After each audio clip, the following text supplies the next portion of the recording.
விடுதலை சிறுத்தைகளுடைய தலைவர் திருமாவளவன் அவர்கள் அன்றைக்கு தீர்ப்பை பற்றி எதுவும் பேசவில்லை. 2ஆம் தேதி 3ஆம் தேதி நாடாளுமன்ற உறுப்பினர் ரவிக்குமார் அவர்கள் ஒரு அறிக்கை கொடுக்கிறார். அந்த அறிக்கையில்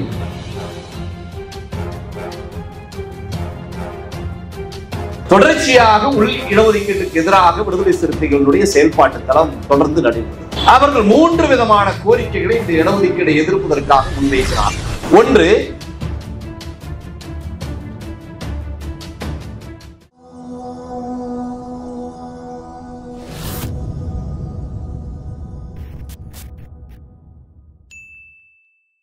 ஆகஸ்ட் 1ஆம் தேதி தீர்ப்பு வருகிறது. விடுதலை சிறுத்தைகளுடைய தலைவர் திருமாவளவன் அவர்கள் அன்றைக்கு தீர்ப்பை பற்றி எதுவும் பேசவில்லை. 2ஆம் தேதி 3ஆம் தேதி நாடாளுமன்ற உறுப்பினர் ரவிக்குமார் அவர்கள் ஒரு அறிக்கை கொடுக்கிறார்.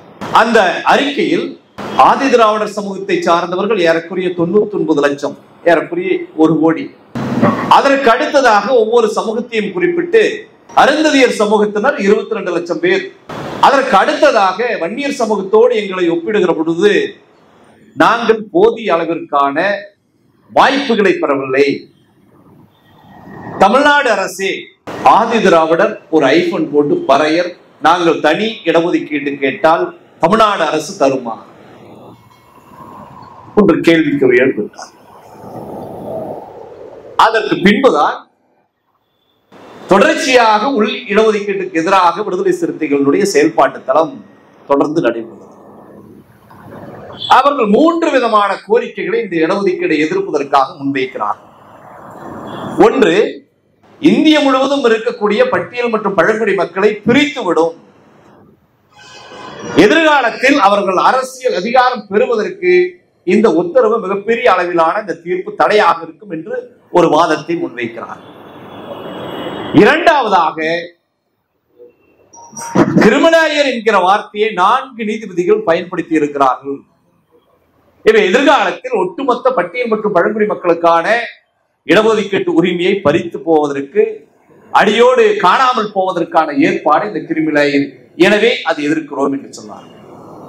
மூன்றாவதாக, மாநில அரசிடம் இந்த உரிமை இருந்தால் பட்டியல் மற்றும் பழங்குடி மக்களுக்கான நலன்களை உறுதி செய்வதில் பல்வேறு விதமான பிரச்சனைகள் ஏற்படும் என்று சொன்னார்.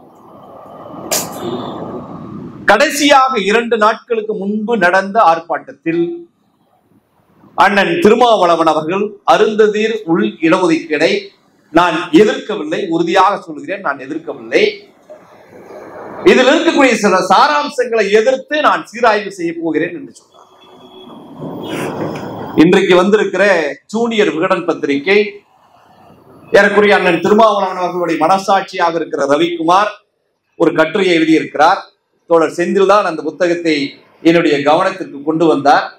உள் ஒதுக்கீடு கிரிமினலின் இன்னொரு வடிவம்தான் என்கிற தலைப்பில் அந்த கட்டுரை எழுதப்பட்டிருக்கிறது. கடைசியாக அந்த கட்டுரையில் சொல்லப்பட்டிருக்கிற செய்தி, உச்சநீதிமன்றத்தின் தீர்ப்பை ரத்து செய்யும் வகையில் மத்திய அரசு புதிய சட்டம் கொண்டு வர வேண்டும். 2 நாட்களுக்கு முன்பாக மேடையில் பேசிய செய்தி, அருந்ததியர் உள் இடஒதுக்கீடை நான் எதிர்க்கவில்லை. அவருடைய மனசாட்சி இன்றைக்கு வந்திருக்கிற பத்திரிகையில் சொல்லப்பட்டிருக்கிற செய்தி, அந்த தீர்ப்பை ரத்து செய்ய வேண்டும் என்று மத்திய அரசை வலியுறுத்துவதாக சொல்லப்பட்டிருக்கிறது. எனவே இந்த தீர்ப்பு ஏதோ இன்றைக்கு புதிதாக பேசப்பட்டிருக்கிறதா, சொல்லப்பட்டிருக்கிறதா என்றால் இது ஒரு நீண்ட நெடிய வரலாறு. எப்படி சமூக நீதி வரலாறுக்கு ஏறக்குறைய 100 ஆண்டு காலம் 1916 சொல்லப்பட்டனோ அவை தொடர்ச்சியாக மாறி 49, 48 வரை இந்தியாவில் இடஒதுக்கீடு இருந்திருக்கு. கடைசியாக நீதி கட்சியினுடைய தலைவர் குமாரசாமி அவர்கள் இந்த நாட்டை ஆளுகிற பொழுது 41% பார்ப்பனர் அல்லாதோர் மாணவர்களுக்கு கல்வியில வேலை வாய்ப்பு வழங்கப்பட வேண்டும் என்று சொன்னார். பார்ப்பனர்களுக்கு முக்கியமாக ஒரு நீதி கட்சியினுடைய ஒரு தலைவரை பிடிக்காது, குமாரசாமியை பிடிக்காது. அதற்கு என்ன காரணம் என்றால் 41% பார்ப்பனர் அல்லாத ஒரு மாணவர்களுக்கு இடஒதுக்கீடு வழங்க வேண்டும் என்று சொன்னது ஒன்று. இரண்டாவது, அவர்களுடைய தலையில் பெரிய கல்லை போட்டதை போல இந்து அறநிலையத்துறை எல்லாம் அரசினுடைய துறையாக மாற்றியது. இந்த 2 செய்திகள் அவர்களுக்கு எப்பொழுதுமே பிடிக்காது. எனவே அவரை மிக கடுமையாக எதிர்ப்பார். 47 சுதந்திரம் கிடைக்கிறது, உடனடியாக வழக்கு போடுகிறார்கள். சுதந்திரம் அடைவதற்கு முன்பாக இருந்த சட்டம் என்பது வேறு, நாடு என்பது வேறு. சுதந்திரம் நாம் அடைந்து விட்டோம். இப்போது நமக்கு அரசியலமைப்பு சட்டம் 51 50 கொண்டு வரப்போகிறது. எனவே நமக்கு பொதுவாக இருக்கிற பொழுது, எல்லோரும் இந்தியர்களாக இருக்கிற பொழுது, நமக்கு ஏன் இடஒதுக்கீடு தனித்தனியாக சாதி அடிப்படையில் வழங்கப்பட வேண்டும் என்று கேட்கிறார். அதற்கு நம்முடைய பாலமுருகன் சுட்டிக்காட்டியதை போல செண்பகம் துரைராஜன் ஏதோ பெண் என்று நினைப்பார்கள், அவர் ஒரு ஆண். அவர் ஒரு வழக்கு பதிவு செய்கிறார். நான் மருத்துவக் கல்லூரி மாணவர், நான் விண்ணப்பம் செய்தேன், எனக்கு மருத்துவக் கல்லூரியில் மாணவர் சேர்க்கையில் இடம் கிடைக்கவில்லை. என்னை விட குறைவாக மதிப்பெண் எடுத்த பிற்படுத்தப்பட்டவர்களுக்கும் பட்டியல் சமூகத்தை சார்ந்தவர்களுக்கும் இடத்தை ஒதுக்கி இருக்கிறார்கள். இது மிகப்பெரிய சமூக அநீதி என்று வழக்கு போடுகிறார். அதற்கு பின்பு அந்த வழக்கை ஆராய்கிற பொழுதுதான் அப்படி ஒரு மாணவர் விண்ணப்பமே செய்யவில்லை என்று தெரியவில்லை. முறையாக நீதித்துறை நியாயமாக செயல்பட்டிருந்தால் பிரமபேசி என்று சொல்லுவார்கள், அடிப்படை முகாந்திரம். மனுவே போடாதவன் ஒரு வழக்கு தொடுத்து அந்த வழக்கை தள்ளுபடி செய்யும். மாறாக உச்ச நீதிமன்றம் அந்த வழக்கை எடுத்தது. ஆமாம், இவர் சொல்லுவது சரிதான். எனவே இடஒதுக்கீடு ரத்து செய்ய வேண்டும் என்று உத்தரவு போட்டார்கள். இந்திய முழுவதும் அமைதியாக இருந்தது. தமிழ்நாட்டில் தந்தை பெரியார் தலைமையில் மிகப்பெரிய அளவிலான ஒரு போராட்டத்தை நடத்தினார். அதில் பேரறிஞர் அண்ணா கலந்து கொண்டார், மாணவர்கள் கலந்து கொண்டார்கள். போராட்டம் 6 மாதத்திற்கு மேலாக நடந்தது. ஒன்றியத்தினுடைய அமைச்சர்கள் யார் வந்தாலும் அவர்களுக்கு எதிராக கருப்பு கொடி காட்டுவது, அவர்களை தடுத்து நிறுத்துவது 6 மாதம் தொடர்ச்சியாக நடந்தது. அந்த 6 மாத தொடர்ச்சியினுடைய போராட்டம் மிக மிக எளிய அளவில் பறந்துபட்ட அளவிற்காக மெல்ல மெல்ல இந்திய ஒன்றியம் முழுவதும் பரவுகிற பொழுது நேரு முடிவு செய்கிறார், இல்லை இல்லை, இந்த சட்டத்தில் ஒரு மாற்றத்தை கொண்டு வர வேண்டும் என்று முடிவு செய்கிறார். புரட்சியாளர் அம்பேத்கர் அவர்கள் அப்பொழுது சட்ட அமைச்சராக இருந்தார். மற்றவர்கள் எல்லாம் சேர்ந்து பேசுகிறார்கள், இல்லை, இடஒதுக்கீட்டுக்கு ஆதரவாக ஒரு சட்டம் வர வேண்டும் என்று சொல்லி முதல் சட்ட திருத்தத்தை 1951 இந்தியாவில் கொண்டு வருகிறார். அதற்கு காரணமாக இருந்தவர் தந்தை பெரியார் என்பதை நாம் மறந்துவிடக்கூடாது. அந்த சட்டத்தை நாடாளுமன்றத்திலே கொடுக்கிற பொழுது நேரு அவர்களுடைய உரை மிக முக்கியமானது. சமூக நீதி என்பது அடிப்படையில் அனைத்து மக்களுக்கும் போய் சேரப்பட வேண்டிய ஒன்று.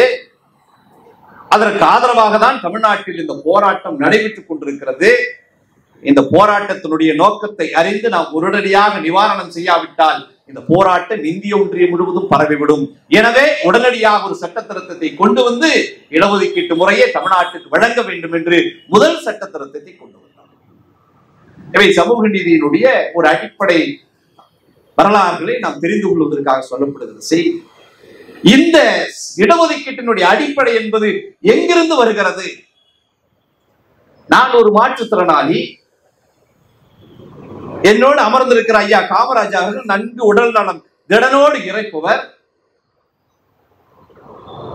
2 பேருக்கும் ஓட்டப்பந்தயம், 2 கிலோமீட்டர் 2 பேரும் ஓடணும். 2 பேருக்கும் ஒரே நேரத்தில் ஒரு குறிப்பிட்ட கால நேரத்தை நிர்ணயம் செய்து குறிப்பிட்ட எல்லையை முடிவு செய்து இருவரையும் ஓடுங்கள் என்று சொன்னால் யார் வெற்றி அடைவார்கள்? நல்ல திடகாத்திரமான நிலையில் இருக்கிற காமராஜ் ஐயா வெற்றி பெறுவார். நான் மாற்றுத்திறனாளி, அவரை விட நான் பின்தங்கிதான் இருக்க வேண்டும். எங்கே மாற்றுத்திறனாளி என்பது யாரை குறிப்பதாக இருக்கும்?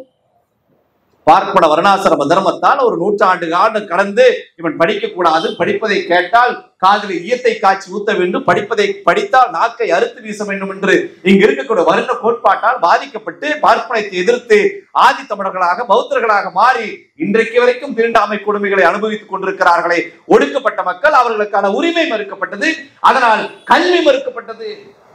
எனவே நேற்றைக்கு படித்தவனோடு இன்றைக்கு படிப்பவனை ஒப்பிட்டு பார்க்க முடியாது. நேற்றைக்கு பட்டம் பெற்றவனோடு இன்றைக்கு பட்டம் பெருக காத்திருக்கிறவனை ஒப்பிட்டு பார்க்க முடியாது.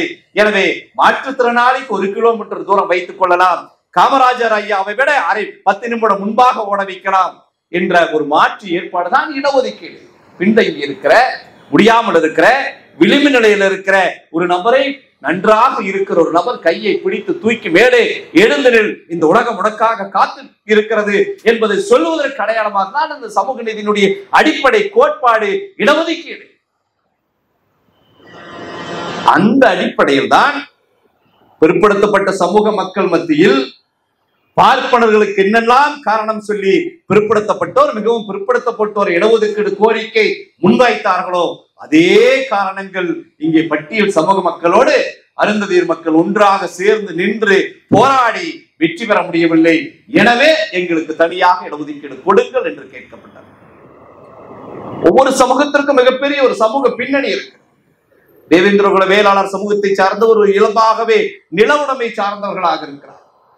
அவர் யாரிடத்திலும் போய் நிற்க வேண்டிய அவசியம் இருக்கார். பொருளாதாரத்திலே சுயசார்போடு நின்று கொள்ள முடியும்.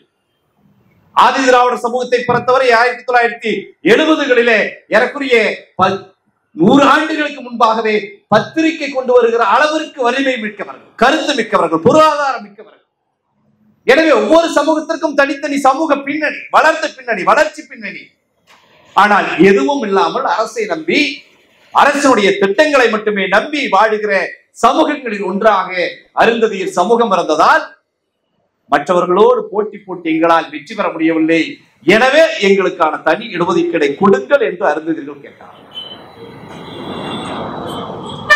இதில் இருக்கக்கூடிய நியாயத்தை, தேவையை தமிழ்நாட்டில் இருக்கக்கூடிய அனைத்து ஜனநாயக இயக்கங்களும் அரசியல் கட்சிகளும் ஏற்றுக்கொண்டது. ஏதோ 2000 வைத்த கோரிக்கை அல்ல, 90 வைத்த கோரிக்கை அல்ல. 1970 போராடி இருக்கிறார்கள். அதற்கான ஒரு பட்டியல் முகநூலில் வந்த செய்தியை நான் உங்களுக்கு சொல்லுகிறேன். குறிப்பாக யார் யார் இந்த கோரிக்கைகள் எல்லாம் வைத்தார்கள். 70களில் நான் சொல்வது, இன்றைக்கு 24, நான் சொல்லுவது 70களில். தமிழ்நாடு அருந்ததியர் சங்கம், அதனுடைய தலைவர் திரு நாமக்கல் சின்னையன், போக்கா இளஞ்செழியன், எழிலழகன், தூத்துக்குடி செல்லையா, உடுமலை பழனியப்பன், காவனூர் ஜேம்ஸ், குருபாதம், குரு அழகர், அரிசி நாகலிங்கம் உள்ளிட்ட முன்னோடிகள். இவர்களெல்லாம் 70 அருந்ததியர்களுக்கு உள்ளிட ஒதுக்கீடு வேண்டும், தனி இடஒதுக்கீடு வேண்டும் என்று பேசியவர்கள்.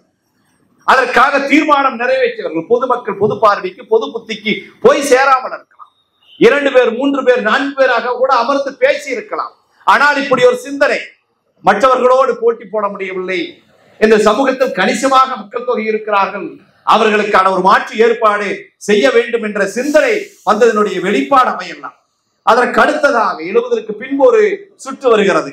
அந்த சுற்றில யார் யாரெல்லாம் இருக்கிறார்கள்? தேசிய தாழ்த்தப்பட்டோர் நல உரிமைக்கும் திரு பொன் செல்வராஜ் மற்றும் தாரை தன்ராஸ். இந்த தாரை தன்ராஸ் என்பவர் அருந்ததியர் மக்கள் மத்தியில் ஏறக்குறைய 70-80 காலகட்டங்களில் சுயமரியாதையை பேசியவர்.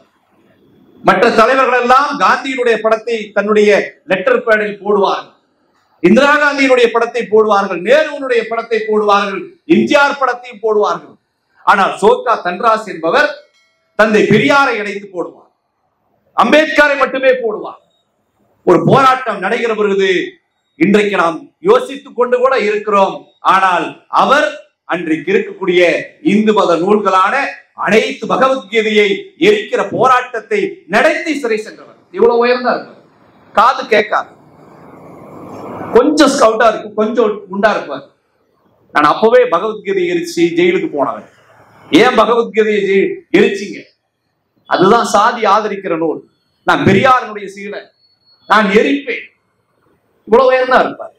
இது போன்ற தலைவர்கள் எல்லாம் பேசி இருக்கிறார்கள். அதற்கு பின்பு அது ஒரு ரவுண்டு. 3வதாக இளைஞர் வழிகாட்டும் மணி YGS, அதுல பெருமாள், கோவை பழனியப்பன், உடுமலை பொன்னுசாமி, கோவை நடராஜன், வெள்ளிங்கரை, அண்ணன் அதியமான், திரு மோகன் உள்ளிட்ட முன்னோடிகள் எல்லாம். இவை 84 காலகட்டங்களில். அதற்கு அடுத்ததாக தமிழ்நாடு அனைத்து அருந்ததியர் சங்கங்களின் கூட்டமைப்பு, டாஸ்கோ அது பேர், பெருமாள் ராஜ், ஜி மாறன், திரு வெங்கடாச்சலம், ராசையா, வேலூர் கிருஷ்ணன், ஈரோடு விநாயகமூர்த்தி, பத்ரன் உள்ளிட்ட முன்னோடிகள். இவையெல்லாம் 80லிருந்து 85, 90 காலகட்டங்கள் வரை. அதற்கு பின்பாக 90 காலகட்டங்களில் இயல்பாகவே தமிழ்நாட்டில் ஒரு அரசியல் சூழல் ஏற்பட்டது. தமிழ்நாட்டில் இருக்கக்கூடிய போக்குவரத்து கழகங்கள் இருக்கக்கூடிய தலைவர்கள் பேரெல்லாம் எடுத்தார்கள். மாவட்டங்களில் தலைவர்கள் பேர்கள் எல்லாம் எடுக்கப்பட்டது. தென் மாவட்டத்தில் சாதிய மோதல் தொடர்ச்சியாக 6 மாதம். வீரன் சுந்தரலிங்கனாருடைய பெயரை வைத்ததற்காக பேருந்து அங்க இருக்கக்கூடிய சாதி இந்துக்களுடைய பகுதிகளுக்கு செல்ல முடியாத ஒரு சூழல். எனவே அப்படியெல்லாம் எடுத்தார்கள். அந்த காலகட்டத்தில் தான் 89, 90 காலகட்டங்களில் இயல்பாக தமிழ்நாட்டில் ஒரு தலித் எழுச்சி ஏற்பட்டது. அனைத்து தலைவர்களும் ஒன்று சேர்ந்தார்கள். அன்றைக்கு ரவிக்குமார் இல்லை, அண்ணன் திருமா இருந்தார்கள், சந்திரபோஸ் இருந்தார்கள், எஸ் டி கல்யாண சுந்தரம் இருந்தார், அண்ணன் அதியமான் இருந்தார், அரங்க குணசேகரன் இருந்தார். இப்படி பல்வேறு விதமான தலைவர்கள் எல்லாம் சேர்ந்து தமிழ்நாட்டில் ஒரு மிகப்பெரிய அளவிலான ஒரு தலித் எழுச்சியை உருவாக்க வேண்டும், தலித் மக்களுடைய பிரச்சனைகளை கோரிக்கையை மக்கள் மத்தியில் கொண்டு போய் சேர்க்க வேண்டும் என்று ஒரு கூட்டமைப்பை உருவாக்கினார்கள். அப்படி உருவாக்கப்பட்ட கூட்டமைப்பு தான் தமிழ்நாடு தாழ்த்தப்பட்ட ஒரு கூட்டமைப்பு. அந்த கூட்டமைப்பினுடைய நோக்கம் தீண்டாமை, சாதி, வன்கொடுமைகளுக்கு எதிராக போராடுவது மட்டுமல்ல, கல்வி, வேலை வாய்ப்புகளில் இந்த மக்களுக்கு இருக்கக்கூடிய உரிமைகளை பெற்று தருவது. அதற்காக அன்றைக்கு புதிய தமிழகத்தினுடைய கட்சி தலைவர் டாக்டர் கிருஷ்ணசாமி அவர்கள் வெள்ளை அறிக்கை கேட்டார். அந்த வெள்ளை அறிக்கையை வெளியிட சொல்வது இவையெல்லாம் அந்த குறைந்தபட்ச வேலை திட்டங்களாக இருந்தது. அப்பொழுது நிரப்புரையில் வங்கி ஊழியராக இருந்து ரவிக்குமார் கட்டுரை எழுதி கொண்டிருந்தார். அந்த கட்டுரை அப்பொழுதே வெளிவரும். குணாதான் அவர்களுடைய குரு, குணாவினுடைய அடிப்படை அரசியல். இங்க இருப்பவர்களாம் வடுக வந்தேரி, முதல் வார்த்தை அங்கிருந்துதான் வருகிறது. வடுக வந்தேரி. அருந்ததிகள் யார் என்று கேட்டால் வடுக வந்தேரி, கருணாநிதி யார் என்று கேட்டால் வடுக வந்தேரி. இப்படி இந்த தமிழ்நாட்டிற்காக, தமிழ் மண்ணிற்காக, தமிழ் மொழி உணர்வோடு ஈழத்தமிழர்களுடைய விடுதலைக்காக பேசியவர்கள், போராடியவர்கள் அனைவரையும் முன்னுடைய ஆடையை அவிழ்த்து பார்த்து இவனெல்லாம் இந்த சாதி, இந்த இனம் என்று பார்த்த குணாவும் தான் அண்ணன் ரவிக்குமார் அவர்களுக்கு அன்றைக்கு குருவாக இருந்தார். எழுதினார்கள் நிரப்புரைகள். அருந்ததியர்கள் வந்தேர்கள், நாயுடுகள் வந்தேர்கள், நாயக்கர்கள் வந்தேர்கள். ஒரு சென்சஸ் எடுத்து போட்டாங்க. தமிழ்நாட்டில் தமிழ் பேராசிரியர்கள் எந்த சமூகத்தை சார்ந்தவர்கள் எடுத்து பார்க்கிற பொழுது 100க்கு 64 பேருக்கு மேற்பட்டோர் தமிழை தாய்மொழியாக இல்லாத என்று யார் யாரெல்லாம் இவர்கள் சொல்லுகிறார்களோ அவர்கள் தான் தமிழ் வாத்தியாக இருந்தான். அவன் தான் தமிழ் பேராசிரியா இருந்தான். அவன் தான் திமுக வளர்த்தான். அவன் தான் டீ கடையில பேசினான். அவன் தான் திராவிட அரசியல் முன்வைத்தான். அவன் தான் தந்தை பெரியாருடைய சமூக நீதி உயர்த்தி பிடித்தான். அவன் தான் தமிழ் சீர்திருத்தத்தை உயர்த்தி பிடித்தான். அவன் தான் தமிழ் மொழி இனம் என்ற கோட்பாடை தமிழ்நாட்டில் முன்வைத்தான். ஏறக்குறைய 64 பேர் இவர்களெல்லாம் வந்தேரிகள் என்று யார் சொல்லுகிறார்களோ அவர்தான் தமிழ் மொழியை படித்தார். இது ஆய்வினுடைய முடிவு. எனவே ரவிக்குமாருக்கு குரு என்பது ஏதோ அண்ணன் திருமாவளவன் அல்ல, அவரை மிஞ்சியவர் அவர். குணாவினுடைய வழித்தோன்றல். ஒரு 20 ஆண்டுகளுக்கு முன்பாக கூட தாய்மண்ணில் எழுதினார். ஒரு 20 வருஷம் கூட இருக்காது, ஒரு 15 ஆண்டுகளுக்குள்ளதான் இருக்கும். தாய்மண்ணில் எழுதினார், பெரியாரை பற்றி விமர்சனம் எழுதினார். அவர் செய்வது சரியா? சிறுவயது திருமணத்திலிருந்து முன்னெடுத்த அரசியல் வரைக்கும் எழுதினார். நாடு முழுவதும் பெரிய அளவில் எதிர்ப்பு பேசப்பட்டது. பேசப்படுகிற பொழுது மிக எளிதாக அண்ணன் தப்பித்துக் கொண்டார். என்னுடைய கவனத்துக்கு வராமல் அப்படி ஒரு கட்டுரை வந்து விட்டது, இனிமேல் வராமல் பார்த்துக் கொள்ளும். 20 வருஷம் கழிச்சு நேத்து மனசாட்சி ஆர்ப்பாட்டத்தில் அண்ணன் பேசிய பேச்சு, இங்க இருக்கிற சிந்தனை செல்வனையோ ரவிக்குமாரையோ நான் இதெல்லாம் பேசுங்கள் என்று சொல்லி அனுப்புவதில்லை. அது அவர்களுடைய சொந்த முயற்சி. நான் என்ன நினைக்கிறேன் என்று அவர்களுக்கு தெரியும். அதற்கு தகுந்தால் போல் பேசிக் கொள்வார்கள். அப்ப அவர் என்ன நினைக்கிறாரோ அதற்கு தகுந்தால் போல் எழுதினார் என்று கூட நாம் எடுத்துக்கொள்ளலாம். ஆக இப்படி ஒரு நீண்ட நெடிய போராட்டம் இடஒதுக்கீட்டு வரலாறுக்கு இருந்தது. இன்னும் பல தலைவர்கள், அவ்வளவு பேருடைய உழைப்பு ஏதோ ஒரு நபர், 2 நபர், ஒரு இயக்கம், 2 இயக்கம் சார்ந்து முன்னெடுத்த இடஒதுக்கீடு வரலாறு அல்ல. அதற்கு அடுத்ததாக தமிழ்நாடு அருந்ததியர் இளைஞர் முன்னணி, நான் சொன்னது போல 89, 90, 92 காலங்களில் தொடங்கப்படுகிற தமிழ்நாடு அருந்ததியர் இளைஞர் முன்னணி எஸ் டி கல்யாண சுந்தரம், வீரையா, திண்டுக்கல் ரவி, கண்ணதாசன், நாகராஜன் உள்ளிட்ட முன்னோடிகள், ஆதித்தமிழர் பேரவை, திரு அதியமான், திரு எழில் இளங்கோவன், திரு கோவை ரவிக்குமார், கோவை குப்புராஜ், கோவை வெண்மணிராசன் உள்ளிட்ட முன்னோடிகள், மிகவும் தாழ்த்தப்பட்ட சமூக உரிமை மீட்பு போராட்ட குழு, வழக்கறிஞர் சேகர் உள்ளிட்ட முன்னோடிகள், ஜெகஜீவன் ராம் ஜனநாயக மக்கள் பேரவை, அரச்சலூர் ராமன், அருந்ததியர் ஒருங்கிணைப்பு குழு, அரிசி நாகலிங்கம், ஜக்கையன், எஸ் டி திலீபன், அருந்ததியர் மக்கள் கட்சி, வலசை ரவிச்சந்திரன், இப்படி 70லிருந்து ஏறக்குறைய 2009 வரை 50க்கும் மேற்பட்ட இயக்கங்களுடைய உழைப்பு, கோரிக்கை, போராட்டம், மாநாடு, சிறை உள்ளிட்ட அனைத்தும் நடந்தது. எல்லாம் 2009 மிக எளிதாக சாத்தியமானதா? சிறிது நேரம் எடுத்து கூட இதை பற்றி பேச வேண்டிய மேடை இந்த மேடை என்பதால் கூடுதலாக ஒரு 10-15 நிமிஷம் கூட நான் எடுத்துக்கிட்டா தவறு இல்லை என்று நினைக்கிறேன். அண்ணன் கொஞ்சம் எனக்கு வாய்ப்பு கொடுக்கணும். ஏன்னா இன்றைக்கு மிக எளிதாக அறிவாலயத்திற்குள் எங்களால் செல்ல முடிகிறது. மிக எளிதாக சிபிஎம் கட்சியினுடைய தலைவர் பாலகிருஷ்ணனை தொலைபேசியில் எங்களால் தொடர்பு கொள்ள முடிகிறது. அப்பொழுதெல்லாம் நாங்கள் ஆதித்தமிழர் பேரவையில் செயல்பட்டு இருந்தோம். ஆதித்தமிழர் பேரவை என்றால் மீதி தமிழர் யாருன்னு ஒருத்தர் கேட்பார். உடனே நம்ம ஐயா குப்புராசு தான் சொல்லுவாரு, மீதி தமிழர்லாம் சாதி தமிழர்னு ஒத்த வார்த்தையில் முடிச்சிருவார். நீ எப்படி ஆதித்தமிழரான? சாதி வாக்காதவன் ஆதித்தமிழர் என்று சொல்வார். அந்த காலகட்டங்கள் ஆதித்தமிழர் பேரவை அருந்ததியர் மக்களினுடைய விடுதலையை முன்னிறுத்தி போராடுகிற இயக்கம் என்பதை தெளிவுபடுத்துவதற்காகவே ஆதித்தமிழர் என்கிற வார்த்தையை போட்டு அதுல பிராக்கெட்டுக்குள்ள அருந்ததியர் பேரவையின் கையால் எழுதி பேனரை கொண்டு போவோம். அந்த காலம் அது 93. என்னுடைய பையன் பிரபாகரன் 3 வயது. தென் மாவட்டங்கள் நடக்கிற சாதிய மோதலை கண்டித்து நடக்கிற ஒரு கண்டன பேரணியில் என்னுடைய பையன் போறான். பேரக்குரிய அவனுக்கு 30 வயசு ஆக போகுது. அந்த 3 வயது போராட்டத்தினுடைய முதல் பத்திரிகை செய்தி தான் ஆதித்தமிழர் பேரனுடைய முதல் பதிவு. அதுல என்னுடைய பையன் பிரபாகரன் ஒரு பக்கம் இருப்பான், இன்னொருத்தருடைய புதியவன் என்கிற பையன் பக்கத்தில் ஒருத்தர் இருப்பாரு, நடராஜன், ஒரு தீவிரம் நடராஜன் அவர் பேர். அவருடைய பையன் முன்வரிசையில 3 பேர் நிற்பாங்க. அதனால அந்த படம் வந்தது. அதான் முதல் பதிவு. அந்த நிலைதான் இருந்தது. தீர்மானம் போடுவோம், நீங்க யாருன்னு கேட்பாங்க. கட்சியினுடைய தலைமையிட்ட கொண்டு போனோம். இல்ல நாங்க இந்த இயக்கத்திலிருந்து வந்திருக்கிறோம், எங்களுக்கு இந்த கோரிக்கை முன்வைத்திருக்கிறோம். என்ன கோரிக்கை? அருந்ததியர் உள்ளிட ஒதுக்கீடு. அது என்ன அருந்ததியர் உள்ளிட? உங்களுக்கு தான் 18 சதம் இருக்கேன், எதற்காக பேசுகிறோம் என்று கூட தெரியாது.